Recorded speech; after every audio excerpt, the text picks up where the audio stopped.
Salut à tous, on est sur Bestseller pour une nouvelle dégustation. Aujourd'hui, je vais vous ouvrir cette bouteille qui est un vin de Californie, Buena Vista, The Legendary Badge of California, millésime 2020, sur un cépage de Syrah. Donc c'est vrai que des vins de Californie, j'en ai plein en magasin, mais je me suis orienté sur celle-ci parce que c'est quand même mon coup de cœur. C'est vrai que j'aurais pu vous ouvrir un Zinfandel, qui est un cépage purement californien. Mais cette Syrah de Californie a un truc en plus. Vous allez voir, c'est vraiment mon coup de cœur, ça ne s'explique pas. Et c'est vrai que ces vins de Californie sont quand même des très belles ventes au magasin. Mais le français est quand même chauvin, il a du mal à s'orienter sur des choses qu'il ne connaît pas. Et il faut régulièrement les ouvrir à la dégustation pour pouvoir les vendre, parce que sinon elles se vendent jamais. Et c'est vraiment convaincant quand on les goûte, parce que on s'attend pas du tout à ça. Donc on va l'ouvrir et puis on va parler de tout ça ensemble. Allez, c'est parti, on l'ouvre.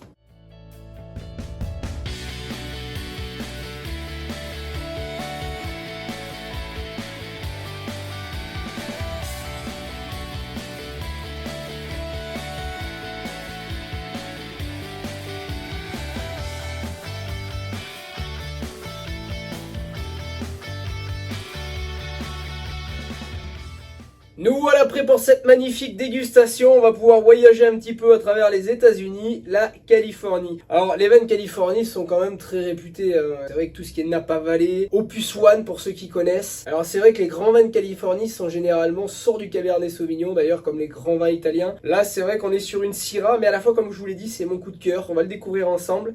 Pour les différents vins de Californie que je peux avoir, vous avez celui-ci ou celui-ci par exemple qui sont en Zinfandel, donc qui est vraiment le cépage de là-bas. C'est vrai que le Zinfandel c'est un peu comme le Tempranillo en Espagne ou le Primitivo en Italie, c'est un peu le cépage de masse qui est vachement accessible. Après c'est vrai que c'est pas ce qu'il y a de plus polyvalent, les Français aiment pas trop les aromatiques un peu sucrés, et là c'est vrai que ça fait très aromatique du soleil, très sucré, ça fait plus sangria. Alors que la différence avec celui-ci, cette Syrah, ça fait presque vin du Languedoc. Après vous avez celui-ci qui est en Pinot Noir, que j'aurais pu vous ouvrir mais je l'ai déjà ouvert il y a 2 jours en fait pour le déguster avec des copains, donc j'avais pas à le rouvrir, mais c'est dommage de pas avoir fait une vidéo sur celui-là parce que pour le coup il me rappelle vraiment le Châteauneuf du Pape. C'est un vin très agréable à boire, assez léger en texture, peu de matière, tout en puissance, et c'est vrai que celui-ci ça fait partie des vins que j'adore. Vraiment il est vraiment magnifique, au même niveau que la Syrah, vraiment très différent, les deux sont très différents mais j'adore les deux.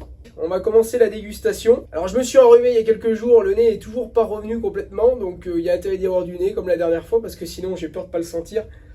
Enfin bon, là, il y a aucun doute. Il y a du nez de ouf. Mais il y a du nez, mais de ouf. De ouf, de ouf, de ouf, de ouf. Oh, le nez est excellent. Le nez est tellement beau. On a un nez fruité, hein. Finalement. Le nez est partagé un peu entre le fruit et les épices. On a un peu de fruits. On a ce côté un peu safrané que j'aime bien. Après, on a un vin qui a une matière. Je ne sais pas si vous voyez d'ici, mais la matière est incroyable. Honnêtement, de tous les vins que j'ai bu, je suis pas sûr d'avoir vu un vin qui soit aussi épais, avec autant de matière. Il y a une matière hyper dense, il y a une profondeur dans le vin qui est incroyable quoi. Quand on boit ce vin, on a presque l'impression de manger tellement qu'il est épais. Bon, quand les pompiers seront passés, on va essayer de le goûter et de faire une vidéo sur la sirène, ce serait pas mal. Allez, c'est parti, on goûte.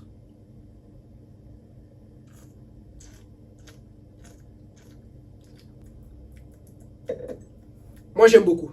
Alors, des fois, il y a des vins qui sont très bons, mais sans lesquels il n'y a pas grand-chose à dire. Celui-ci, il y a plein de choses. Déjà, la texture en bouche est agréable, parce que c'est très souple sur le palais. Et à la fois, on a un côté très épicé qui revient. Safrané, poivre, une légère fraîcheur un peu mentholée à la fin, qui est très intéressante. On a très peu les fruits, hein. C'est beaucoup le poivre, le safran. Ah, il y aurait peut-être bien une petite touche de framboise quand même, hein. Framboise ou même un peu de cerise. Si, le vin est vraiment très intéressant en plus. L'équilibre est vraiment très bien. On n'a pas trop d'acidité.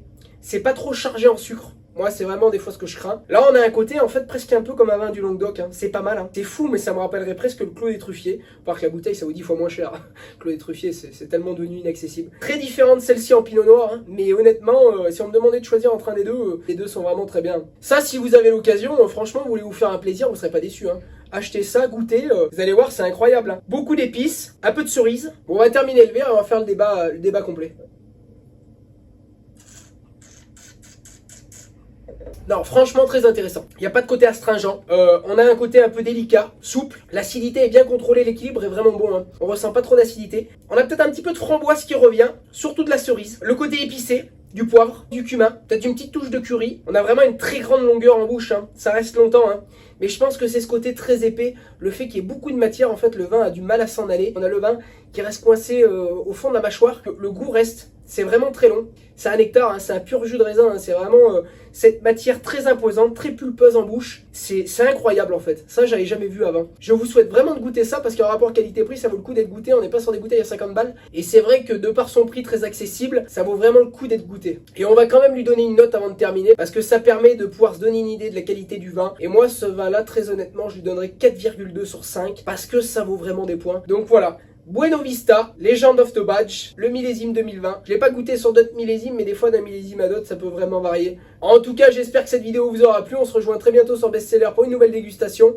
À bientôt tout le monde.